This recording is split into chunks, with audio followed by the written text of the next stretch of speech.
Je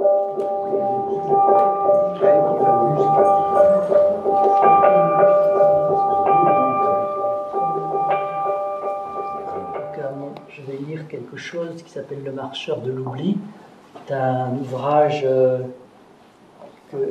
qui a été écrit essentiellement en Corse et qui est l'histoire d'un homme qui marche dans une nature extrêmement belle pour oublier une grande douleur.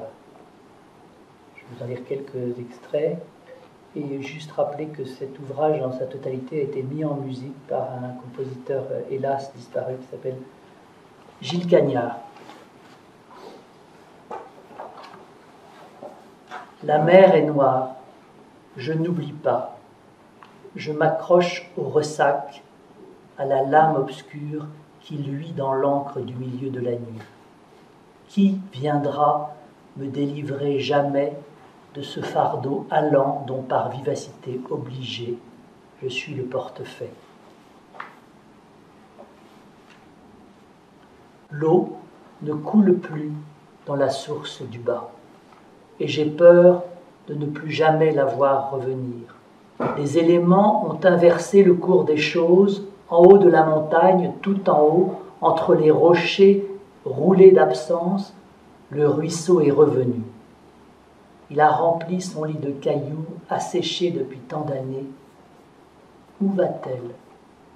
Où s'en va-t-elle, l'eau soudain réanimée et les temps des choses révolues?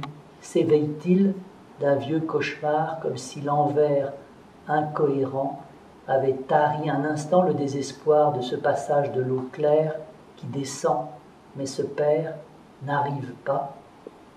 Il ne reste rien. Alors, j'ai saisi un roseau plein de sève caduque, accroupi. Je bats le sol tout doucement en appelant la pluie.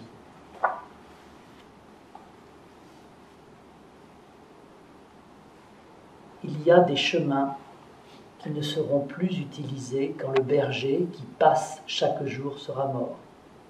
Lentement, la nature se refermera sur eux, les allées et venues cesseront, ceux qui passent là depuis des millénaires seront oubliés.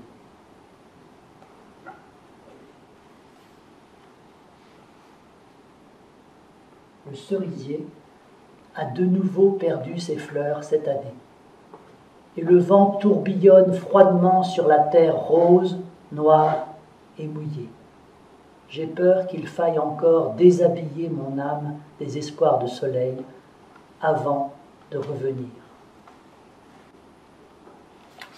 Je me suis retiré du temps des miséricordieux, une porte claque doucement dans la chaleur, la fenêtre est restée ouverte, les feuilles d'un platane s'agitent.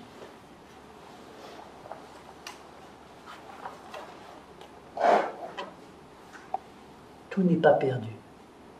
Au lever du jour, la faculté d'exister subsiste en moi, malgré moi. Une petite fille chante dans le lointain. Le soleil a chauffé la pierre des murs, lumière inoubliable, très peu de désespoir se présente à la porte de mon jardin.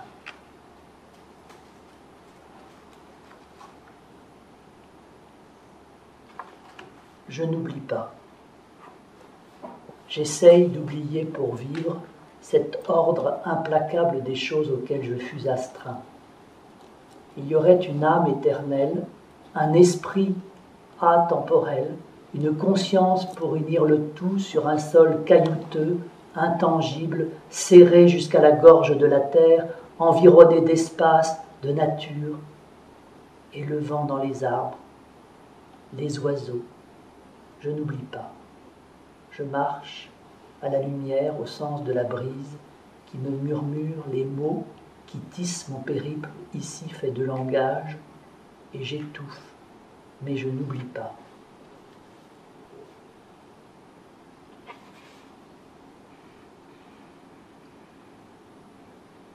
C'est une fuite en avant de l'abîme qui reste démesurément offert à la faculté de repli.